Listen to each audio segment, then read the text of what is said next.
everybody, my name is Deshaun. Today, I am here to review... Oh, I'm sorry. Got a little overzealous there. Welcome to the Comic Gamer Movie Show. My name is Deshaun, and today I am here to review the final series, the final live-action series of the old Marvel television division. This show just happened to be just far enough along to not get canceled like a couple of the other shows. And this show just so happened to not be on Netflix, or would have been canceled when Netflix shows got canceled. This show was pretty much so far in production that canceling it would have been more expensive than just making it. So this show, if you don't know, this show is called Helstrom. Now, now you might not have heard of Helstrom. You probably heard of it if you're watching me. But if you watch me for like other movie reviews and whatnot, then you might not have heard of Helstrom. That's because the marketing for it is pretty much being squashed. There are a couple trailers. There aren't really even many TV spots for it. There was I think two or three trailers. There weren't many TV spots for it. None of the trailers got a lot of fanfare. None of the trailers got anything. Not to mention that Marvel has taken its logo off of Helstrom. It's labeled Hulu's Helstrom. Now, it's not labeled Marvel's. For example, Runaways is labeled Marvel's Hulu's Helstrom. I mean, Runaways. So that's what it's labeled, Marvel's Hulu's Runaways. For instance, just for an example, Marvel's ABC Agents of S.H.I.E.L.D. This is just called Hulu's Helstrom.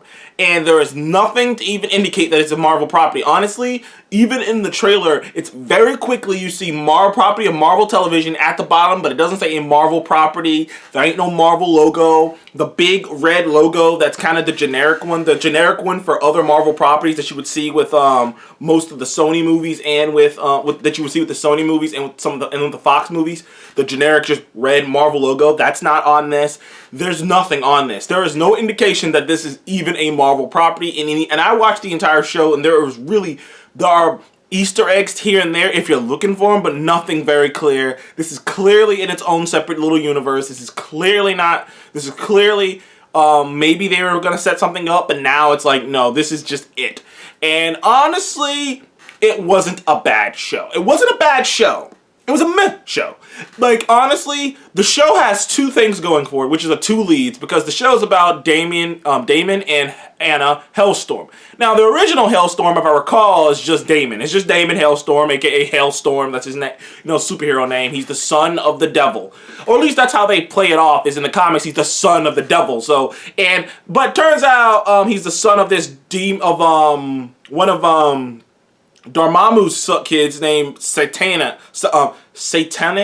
It's some weird name. It's like Satan something else. It's like Satana, or no, not Satana, like something like that, like a Satanish or some shit like that. But I know he's got Satan in his first name, so like they can kind of get away, because Marvel really avoids like using straight up the devil. Like for instance, a lot of people say Mephisto is Marvel's version of the devil. In many ways, he is Marvel's version of the devil. But the fact of the matter is, Mephisto doesn't rule hell alone. And there are other lords of hell. Mephisto is just basically the biggest lord of hell. He just happens to be the most powerful out of a bunch of other kings, like rulers of hell. Hell's massive. Hell is huge. And Mephisto just happens to be the biggest dog in that area. But Mephisto isn't like the devil. He isn't the all ruler of hell. There are hell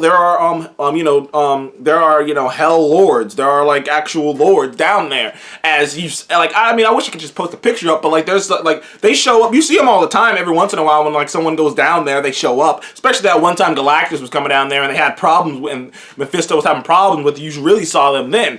But I digress. But in the comics, Satanish, or whatever his name was, he was the son of Dormammu, and he had Damon with some human woman, because apparently it was something along the lines of he was limited on Earth and he couldn't do certain things. It was like some kind of coup to somehow take over hell. Like, that's what it was. It was like he had Damon to be like his key to somehow getting into hell and taking it over, because I guess Dormammu and them think that there's some real something in hell that can be really tasty for Dormammu. Like that there's some power, there's infinite, like hell has a lot of power that they want access to and they can't get access to it. So yeah, Damon in the comics was just like he was had so that his father could do some evil shit. And his father, for all intents and purposes, his father really was the devil.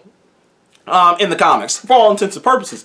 In this, I thought they were going to just outright make him the devil, but it seems like they're kind of going this opposite. They kind of going like his father was just a really, really strong demon in this show. Like, he's just a really powerful demon. He's just one of the more powerful demons, and, you know, hence why him and his sister are powerful. But overall, but they really don't do that in this. It's a more of a pared down version, clearly. It's a television show. You can't get it, but it's so crazy. Because in the comics, Damien's like fighting like hordes of demons and like nasty looking creatures and can summon hellfire. And he can do that in this, but it's not as spectacular as you would, you know, imagine if it was a big budget thing. But I digress. The show is at its best when the two siblings are on screen. I think the actor who played Damien and the actor who played Anna were actually pretty good. Like, honestly, they're the reason this show is worth watching. If you're gonna watch it, you're watching it for them too, which isn't a bad thing because they're the leads. There are like 2 other supporting characters that are pretty decent, but other than that, everyone else is pretty forgettable. I mean, the show in general is actually pretty forgettable. A lot of the ideas and a lot of the concepts have been done better in other shows such as Supernatural and even Constantine and even Sabrina and things of that nature. Some of the things with the demons and whatnot, a lot of concepts have been done. These concepts have already been done.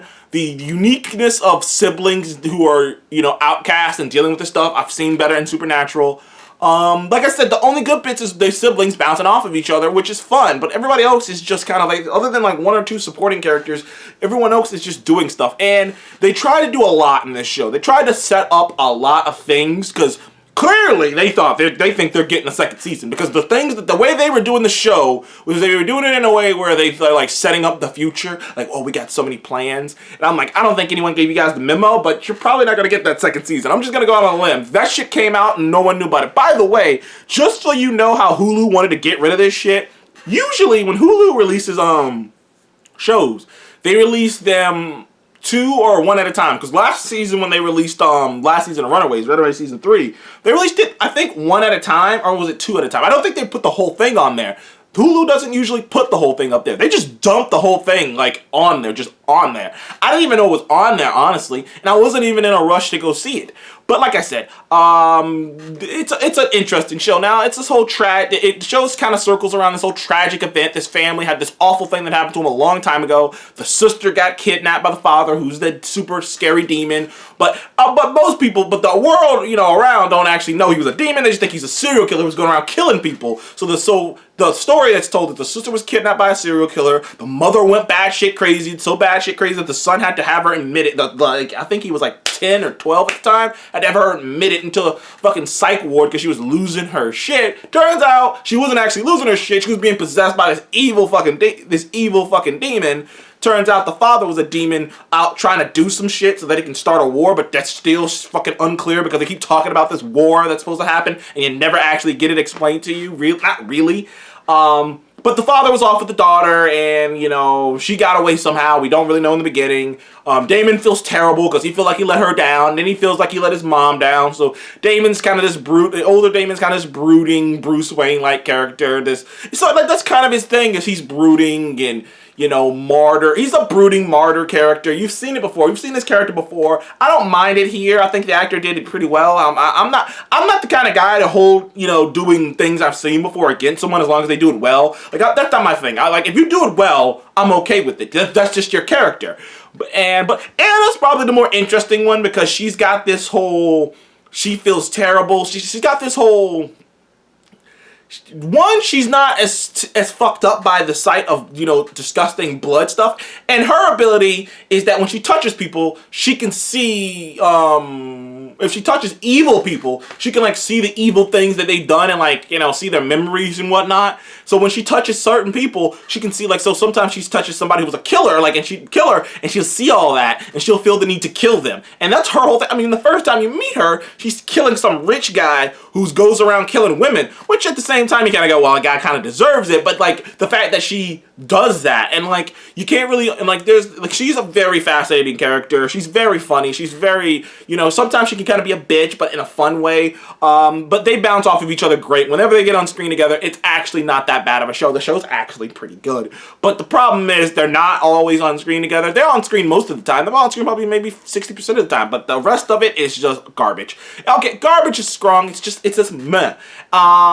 This show is better than, it's much better than, The Inhumans. This show is probably on par with Iron Fist. Iron Fist season 1 or Iron Fist season 2. That's probably what this show is on par with. It's on par with like an Iron Fist season 2. It's nothing special. It's nothing very memorable. There are some bits in it that you might like. There's some bits in it that I really much enjoyed. But generally speaking, it's a meh show. You know, I don't think anyone's like, I've seen some people I'm like, dude, it's okay. It's okay at its best. It's bad at its worst. It's really bad at its worst. And, for that, I gotta give Hailstorm, it's gotta get like a 6. Like, I'm being generous with the 6 because I like the 2 leads. It had some concepts that were kind of cool, but generally speaking, the tone and everything and the pared downness of it and the clearly waiting to use the special effects to the end of the show-ness of it, and it was just, and a lot of the characters were boring and there was just nowhere to go, and I'm over it. I'm over it. Like, literally, I'm over it. I binged the whole thing because I wanted to review it because I felt like, I was like, this is the last Marvel television thing I'm going to ever review from that old brand, so I feel like I should at least give it a chance and watch it. I'm that guy. I will give it a chance. I watched Inhumans, so I had no, like, after I watched Inhumans, I couldn't justify not watching it, so I did. I thought it was okay. It was not terrible. It was not great. It was not even good. It was okay. And I give it a 6 out of 10. It was okay. The leads are pretty good. If you're going to watch it, you're going to watch it for those 2 because everything else is something you've probably seen before and you've seen done better. The supporting cast outside of a couple are really boring and they're really one-dimensional and there's not much else really to them. Some of the logic in it doesn't quite make a lot of sense. They try to cram in a lot of things thinking they're going to get a second season, and they clearly aren't, and they try to do a lot of lore dump and a lot of setup. And it's a slow burn, too, because there's a lot of just creepy stuff and nothing really happening. So I got to give Hailstorm a 6 out of 10. R.I.P. the last show of the old guard. Bring on WandaVision and Falcon and the Winter Soldier. Thank you guys for watching the Comic Game Movie Show. Please remember to like and subscribe. I'll see you in the next one.